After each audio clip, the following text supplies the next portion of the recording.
Hi everyone, and welcome to video number 17 on USA conflict 1954 to 1975. And this video, ladies and gentlemen, we're coming to the end. It's the final video in section number 2, the second section of the course, Protest, Progress and Radicalism, 1960 to 1975.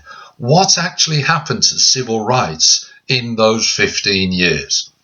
Well, the previous videos have taken us right up until 1968, the death of Martin Luther King. This video, we look at the final 6 years, 1969 to 1975. So what happened? Well, the first important thing, Martin Luther King was assassinated April 1968, previous video. November 1968 was the presidential election. And January 1969, we had a new president in America. America had chosen a new president, a Republican Party politician, a man called Richard Milhous Nixon. Milhous, great middle name. Of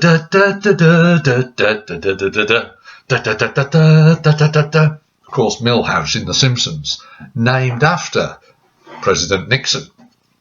So, what would President Nixon be like? How would he impact civil rights? Would he be a friend of black power? Or would he go a different route? Well, let's have a look at Nixon. 1988, Paula Abdul. I take 2 steps forward, I take 2 steps back. And that's what it was like, really, in the civil rights. 1969 to 1975, we have a balance, ladies and gentlemen. On one side, yes, there was progress for civil rights. On the other side, maybe there wasn't as much progress under the presidency of Richard Nixon. So let's have a look and see what he does. In the 1950s, Nixon himself was very interested in civil rights. He was in favour of civil rights. Also, remember, when he's trying to become president, he did need to win the black vote. At the same time, however, let's go back, ladies and gentlemen, to this idea of balance. Yes, he needed to win the black vote, but on the other side, he did not want to alienate the white Southern vote. So it's a little bit of a balance, as it was for Kennedy, as it was for Nixon. So what did he do? Right, remember what I said, he did some things which actually helped civil rights progress. Let's have a look at some of them.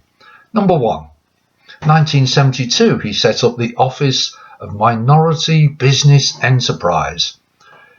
Federal funding, money, training for black businesses to open in black areas. So that's a positive.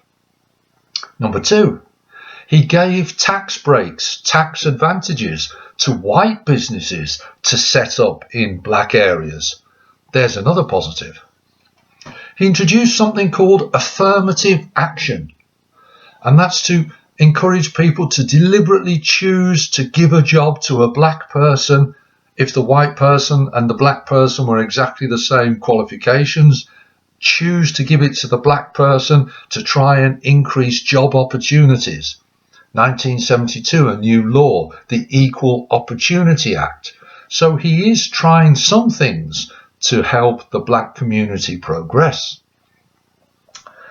He also increases the number of black officials working for the federal government, even working in the White House itself.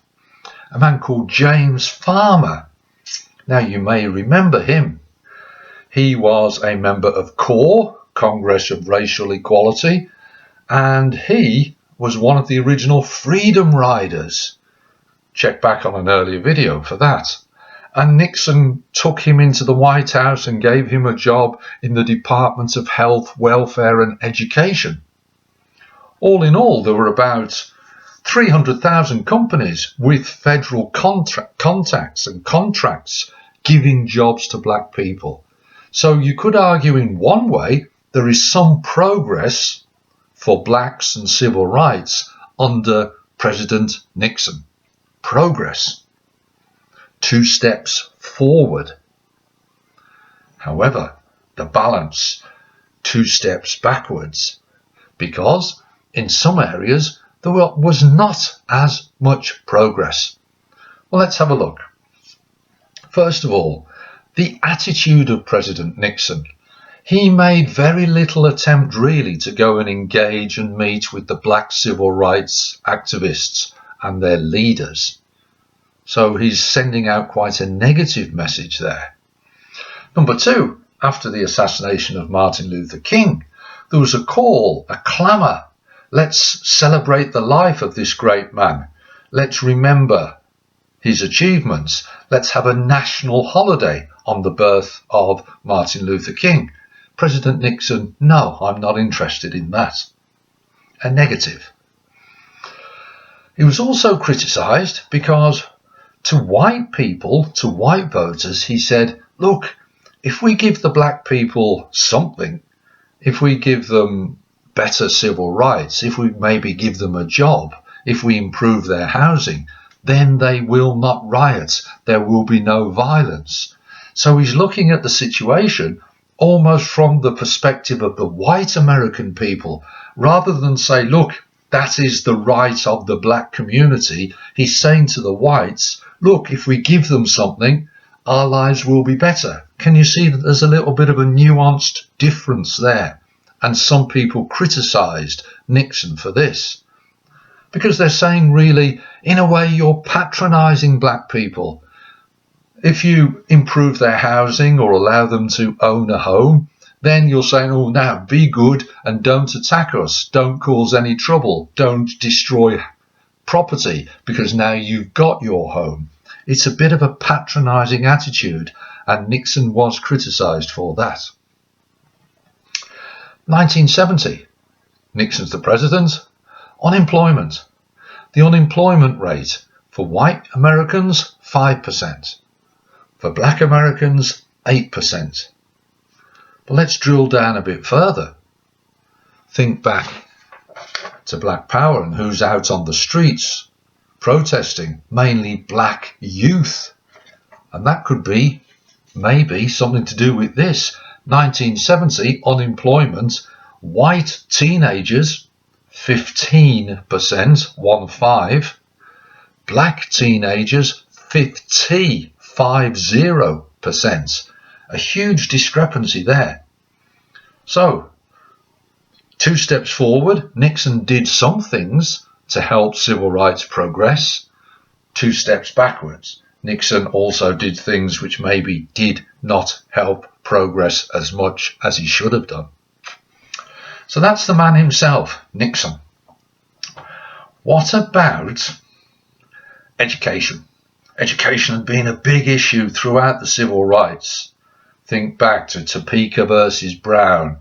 Think back to Little Rock School in Arkansas. By 1968, when Nixon takes over, in the southern states, let's go back to our map, down in these southern states where loads of the civil rights activities actually occurred, down here, still in 1968, 68% of black pupils went to segregated schools. 68%, over 2/3. By 1974, that had tumbled down to 8%. That's a huge decrease. In other words, more black pupils were going to mixed schools. Education was becoming desegregated. White school and black school, educated separately, was ending throughout President Nixon's time as president. So, why? What happened? Well, again, the Supreme Court is involved. Think back to some of the other cases that the Supreme Court has been involved in. And here, a very famous case, 1971, Swan versus Charlotte Mecklenburg. And what they basically were arguing the civil rights activists in front of the Supreme Court. And what the Supreme Court judges agreed with, voting 9-0, they said, look, we go back to our buses. And they said, let's introduce a policy of busing children, putting them in buses and sending them all off to different schools. Quite a long distance, because if you've got a white area, white housing, then that school is white. If you've got a black area, black housing, that school will be black. So they said, let's bus children across the districts, and therefore we will mix and stop segregating schools. We will put white and black children together because of something that was called busing. And that is what happened. Schools did desegregate, as did transport, as did restaurants. So again, you could argue there was some progress here. Things were moving forward to some degree. Ironically, some people have pointed out, actually some of the black pupils did worse in a desegregated school. But that's a secondary issue. As regards the issue of civil rights in education, there was some progress, largely due to the busing of pupils. Now, let's move on to politics and the laws that were passed. If you remember, under President Johnson, new laws were passed, the Voting Act, etc. They were continued under Nixon. 1970, the Voting Rights Act banned literacy tests in all American states, not just some, all American states. The literacy tests were banned. They were unfair.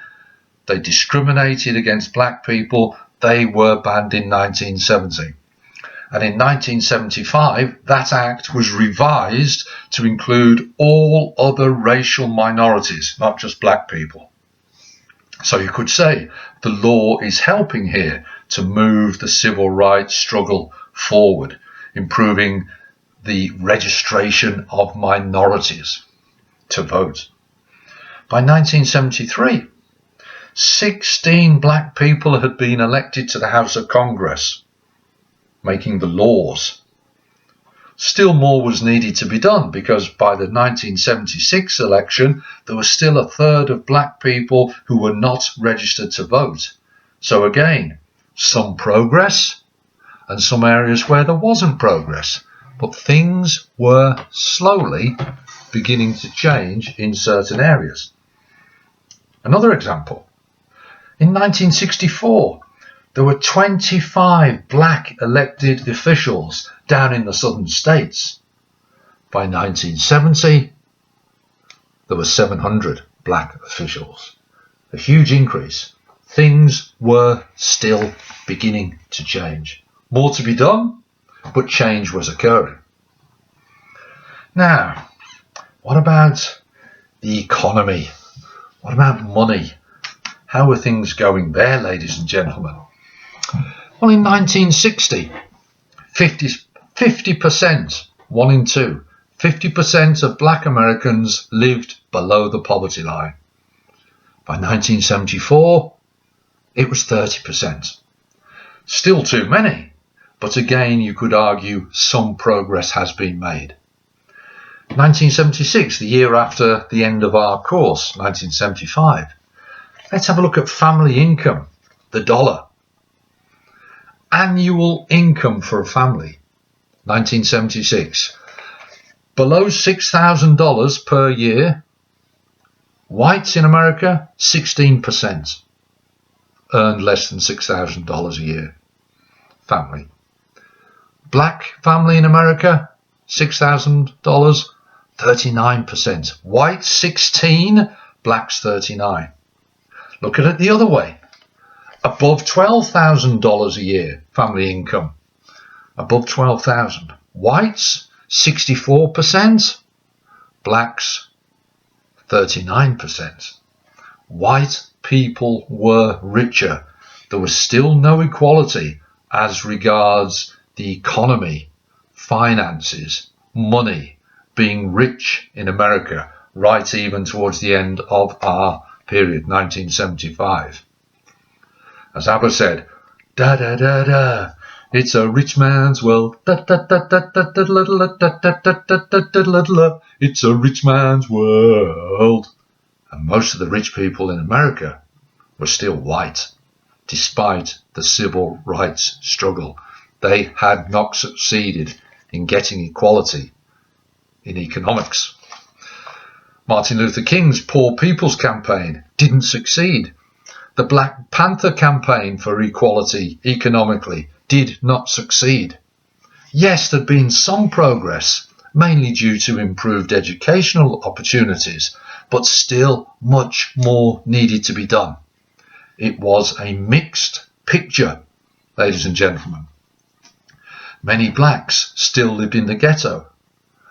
They lived in poverty. They faced harassment. They had a higher chance of being shot by the police. They were paid less even if they did the same job as a white person. So life for them was a struggle. 2 steps backwards. But on the other side, there were now some black senators. There were some black mayors. 1973, Maynard Jackson was the first black mayor in Atlanta, in the state of Georgia, which had been hugely involved in racism. And then they elected a black mayor. More blacks were registered to vote. Still not enough, but more. Black athletes, black actors, black singers, black writers were more famous. People knew about them. So there had been progress there. We go back to our old friend, the balance. 2 steps forward, 2 steps backwards. That's where we were with civil rights in 1975. Well, ladies and gentlemen, we come to the end of the second section. But this whole course is called USA 1954 to 1975, Conflict at Home and Abroad. Well, we've looked in the first all of these videos so far, we've been looking at conflict at home in America. The civil rights issue was a huge issue. But now we're going to turn towards the third section, and we're going to start looking at conflict abroad, because there was one other issue which was equally as huge and as important. And what was it, ladies and gentlemen? It was the involvement of the USA in Vietnam. So, conflict abroad, the third section of the course, and it's coming in the next video. As ever, ladies and gentlemen, I hope it's been useful. See you soon. All the best now.